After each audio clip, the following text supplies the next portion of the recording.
Hi everyone. Hello, we're back. Yeah, after a bit of a break, but Yeah. we didn't go anywhere. Work. Lots of Work. it. But welcome to the 2026 Fix with me, Mel. And me, Rita. So, Rita, what's our topic for today? Come on, 1, 2, 3. What will people say? Yeah, so what will people say? Mm-hmm. Yeah, about that. What will people say? Oh God, yeah, it's been a long time. Yeah. So Why did we choose this topic, Mel? because it's been something that haunts us for a lifetime. And I think many people. Many people. But yeah, it's still around. Yeah, it's a disease that won't leave. No. And I think we should call it a disease, or what will people say disease, because there's just too much around. Like, it's just everywhere. And regardless of it being cultural, first of all, let's just face it, coming from an Asian culture, it is from, I think it's the first thing that people will say. Hence to you why we did the introduction the way we did. Yeah, but it's the first thing, isn't it? Like, as soon as you're born, what will people say? What will, put this? What will people say if you don't do this, if you don't do that? Or do this because people will say people something. will approve. Yeah, exactly.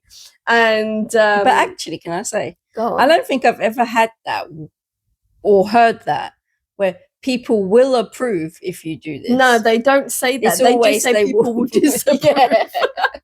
It's always so the when negative. will people approve? They won't, though. That's the thing. And you can never keep everyone happy. No. And that's the crux of it. And that's the end of the podcast. No, I'm just joking. Okay. I mean, the reason why we chose it is because we face it. Simple as. Yeah. We're very experienced at it. Yeah. Not us saying it, by the way, but us being the subject. What will people say? I mean, prime example, we're both single. Yeah, I roll that's such a bad thing. What will people say? What will people say? I think people have given up saying things. I mean, yeah, I think they have given up, to be fair. It's the career path and career choices. What will people say? This is not meant to be that funny, but it is so funny.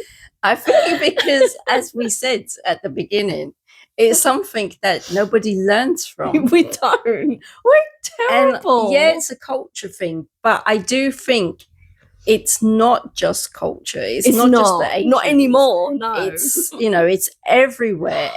Everyone will have a judgment on everybody. Example, social media is still the same. Yeah. It's even worse. Yeah, could you, like, if you're someone that scrolls through comments, you will have people saying things at you, and you either get upset by that, or you don't post. Yeah, or you rise above it. Yeah, and I think that's the thing as well, because in actual fact, I experience this a lot. I'm about to post something, and in actual fact, the reason why I'm laughing so much is about 5 minutes ago, I did a post on LinkedIn, or I've done a few posts about things, and I said, oh, it's not liked as much because it's different. And again, what will people say? It's exactly what this whole thing is about. You might stop yourself from posting because of what will people say? And it's so ridiculous. And so how do we get past this, Mel? Okay. I think, first of all, there is always going to be this point of what will people say? Sorry. There's always going to be this, because there's an element where you do need to watch yourself, because you don't want to incite problems. You don't want to, I mean, I'm of the mindset that people are going to post positive things. But there's a lot of people, unfortunately, that don't post positive things, and they're dangerous in terms of what they say and what will they say. But in terms of what they say, so you do there's an element where that a level of policing is needed, I think. But for I would say the right mindset, the right-minded type of being who's trying to make things better for the world, or just kind of be real and kind of post what things that are on our minds that we don't want to talk about. There's this point where we need to kind of drop down this what will people say kind of mentality. That's my contribution to the podcast. We need to we could change it to get will.i.am on this. We could make a song. Yeah. Put it into our festival. Oh yeah, exactly. By the way, we're doing a rhyme festival, by the way. Anyway, music and film. Yeah, music, film, poetry, song lyrics. But what will people say? We're doing how many different things? That's a terrible, you're supposed to stick to one area of expertise, but you're supposed to have your niche, whatever it's called. But we are multi-creative, so we have multiple niches, which I'm not going to apologize for. But there's a level of policing, which is needed, but policing's different to people's opinions of you. And living by people's opinions, or worried to take a step left or right because someone's going to say something, or take a step forward. She likes to go left or not right. Take a step. Exactly. If you do want to stay where you are, why can't you still stay where you are? There's no problem with that. But there is this whole thing that every angle it's like as if you're always watching over your shoulder. Don't you think? It's like people are like, it's that thing, people are watching kind of thing. Like that Big Brother thing. Yeah. And there's a big difference between Big Brother as in watching you, like I said, policing, compared to people are just going to make opinions of you because they don't know what they're doing themselves. Yeah. And primarily at the end of the day, it's a case of what have they got going on in their life that they have to talk about you. There's obviously not a lot. But how we get past this is basically like you have to be a bit like what me and Mel are doing, in that way that you're laughing at it, we're talking about it, but you still do what you need to do. Yeah, exactly. Because the moment you stop is the moment that they've won. Yeah. Absolutely. And this is and then you stop living, you stop doing what, and you just become a robot for them. Yeah.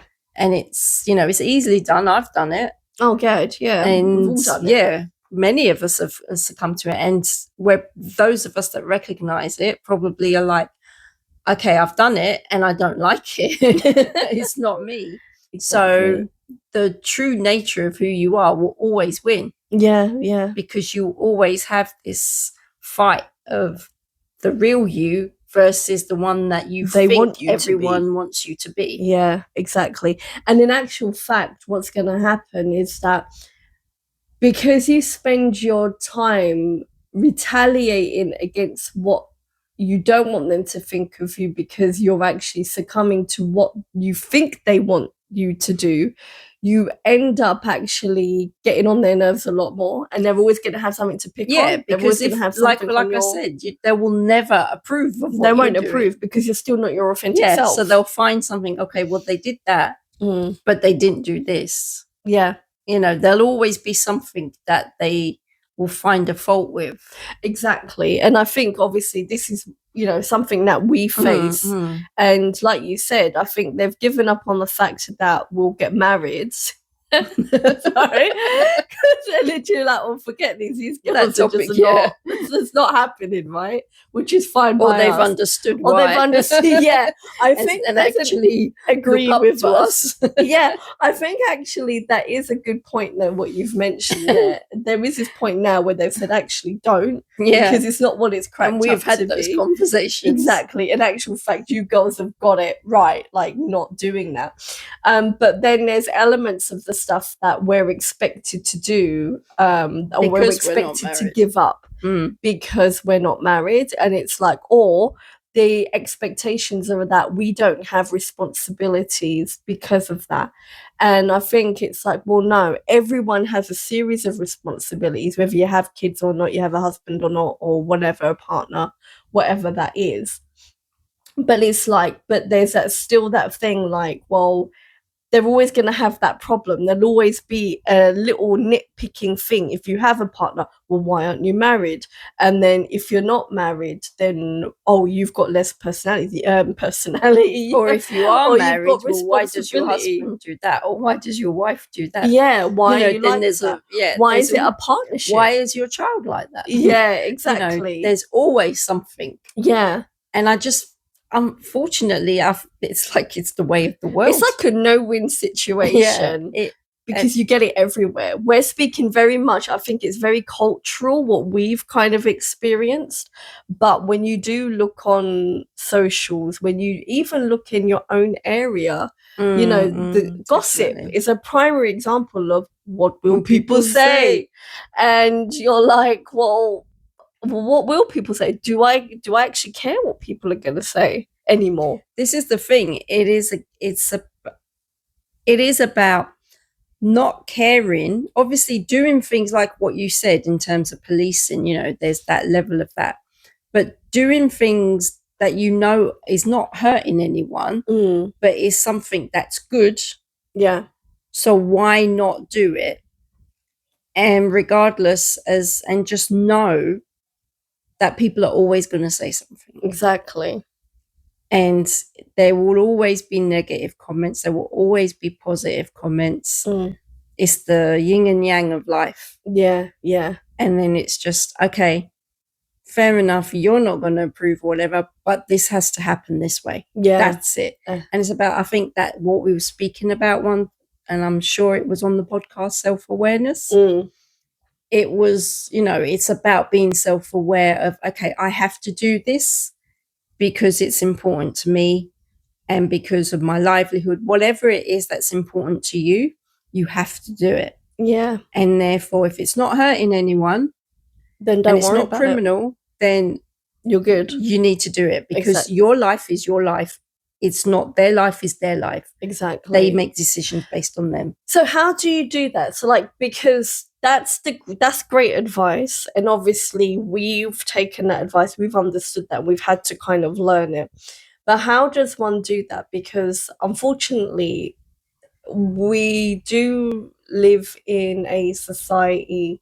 We do have it's normal to people please, right? It's normal. So how do you kind of stop doing that and understand that actually I've got to do what I've got to do? I think it comes with building that awareness of yourself. It comes with taking that step day by day to do it. And also I'll put in there that it is as you grow older, you become more resilient to be able to do it. When you're in your 20s and maybe early 30s, you're more prone to even late 30s. Yeah, you're more prone to what will people say? Yeah, what would people say? And because you're still learning about you, you're still growing. But whereas once you've reached a point where you've experienced a lot of life and a lot of the horrible stuff as well as the good stuff, you reach a point where it's like, it's enough. I'm on the other side of life now. Yeah. It's the do or die thing. Yeah, yeah. And I think with that, That's a quote. I think there's a lot of people that use the term do or die plus 30 seconds to Mars. But yeah, I actually do think it's an age thing that it clicks.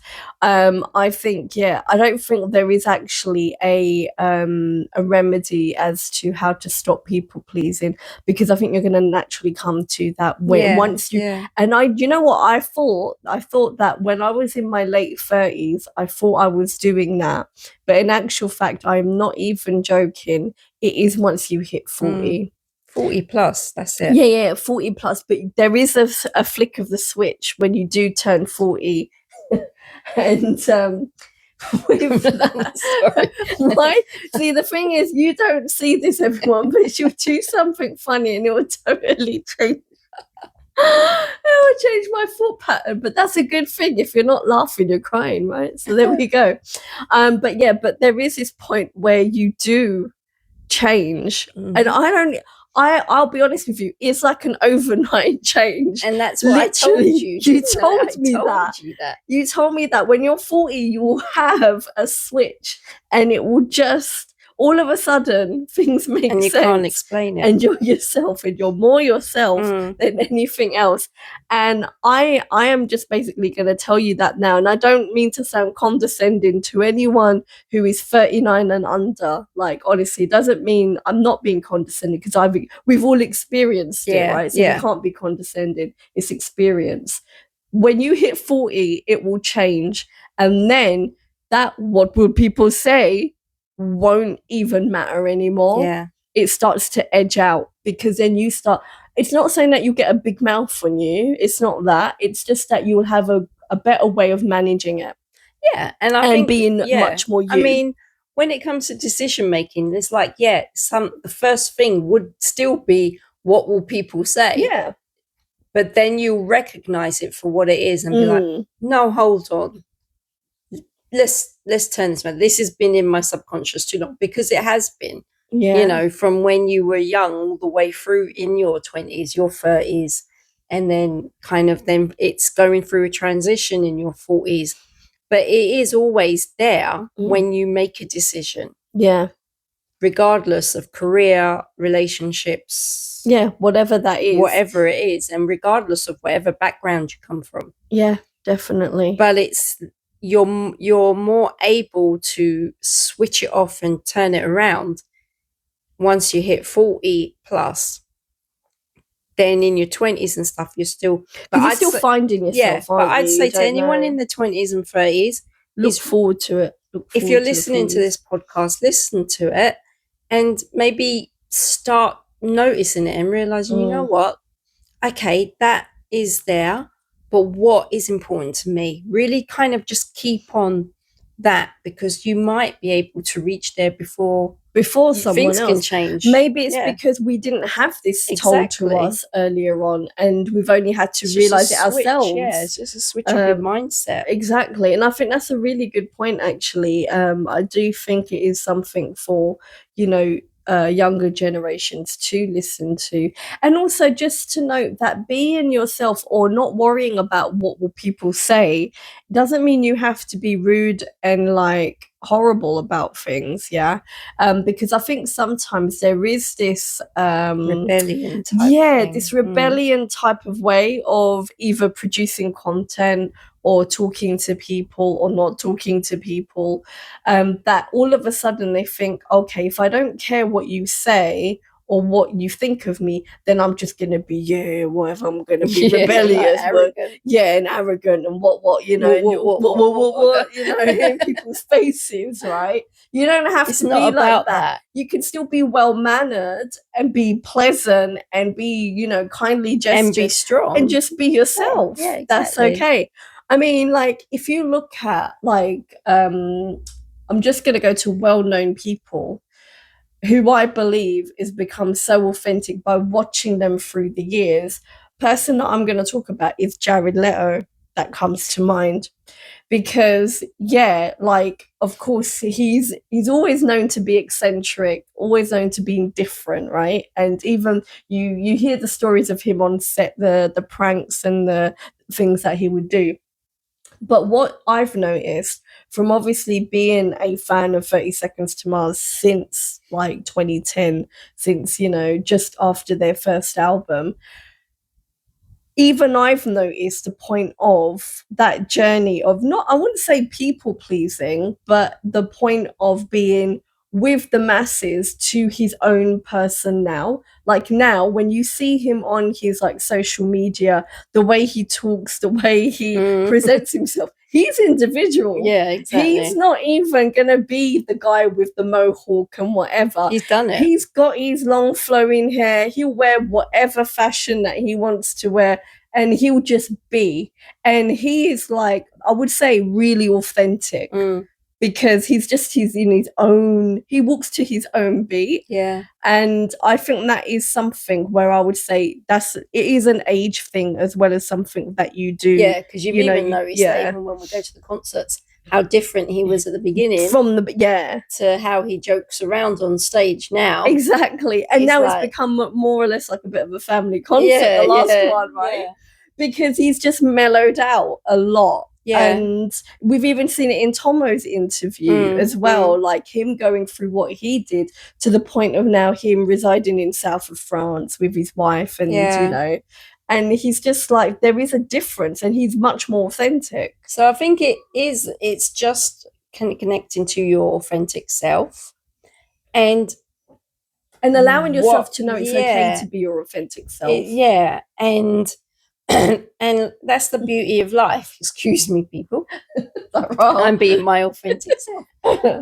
Clear that throat. But yeah, it's everyone's got to be themselves. And maybe these people who do judge and say things are being true to them because they're just judges. Maybe that's what they are. What they are. And we have to see them for what they are and say, yeah, drink some water, man. Cleared that throat. But like when you're, but I think that's it. And maybe we need to accept them for just being judgmental. And it's like, okay, you're judgmental. I'm not going to deal with that because you're the one who's going to be miserable. I'm going to be happy. Or maybe it makes them happy. Maybe they are judging makes them happy. But you just like, yes, I judged that person today. And that, you know, makes them feel good. And fair enough. Sometimes there's people who, you know, when you have a conversation with them, there's going to be a judgment. Yeah. And you go in, you expect it, you know it's going to be there, and you walk out. Oh my God, it hasn't changed me in the slightest. Yeah, yeah. There's that tone. Yeah, and you might have a little bit of moan about it and stuff, but then afterwards, has it affected you in stopping you doing? I think the core thing of this, I think the takeaway is don't let these judgments stop you from doing what you want to do and need to do. That could be small things. It could be sitting outside. If you want to sit outside, who cares? No one's gonna. Exactly. Who cares if you're sitting outside? It could mean, you know, I feel like wearing pink. Wearing pink. If people are used to you seeing, or like, you know, if they're used to seeing you in one thing and you decide to wear something else, whatever, you know, whatever. That's fine. I'm, you know, we've been brought up, just kind of eating meat and fish and whatever, and we choose to have a vegan week. All right, people are going to say what they want to say. So why are you eating vegan all of a sudden? Or suddenly from drinking alcohol to not drinking alcohol, that's the amount of what people say on that is like, my God, crazy. It's absolutely crazy. But, that even, you know, it is what it is. And, you know, 3 years down the line, we're still not drinking. And look, we've probably had the most laughs on this podcast than we've had when we've done things and have drank before. You know? So to sum it all up is don't care. Don't worry about it. Like, you know, people will always say something. Your uniqueness is already defined by the DNA that you've got. You know, each hair strand's not the same, so you're not going to be the same as everyone else. In his likeness, in his image, so your authenticity comes from him. Yeah, so it's not about their judgments. So although we can't get rid of what will people say, we have to live with what would people say, but we just have to understand that that's their problem. Yeah. And that's it. What will people say about this podcast? I don't care. I'm going to talk about it anyway. But yeah, if this resonates with you, or share your experience. You know, share your experience. How do you manage that? How do you get away from that? Are you still going through it and you need a bit of encouragement? You know, just comment, share it to someone you comment. Yeah, like, share, comment, and just share it with those that you feel will resonate with this episode, because look, it hits us all, and it doesn't matter what culture, what background you've got. It's everywhere. It's in every community. It's at work. It's on social media. It's at home. But sometimes you just got to say, yeah, it's your problem. I'll get on with me. You get on with you, and see you another time. Yeah, exactly. So on that note, it's goodbye from me, and goodbye from me. And please don't worry about what will people say. Bye. Bye.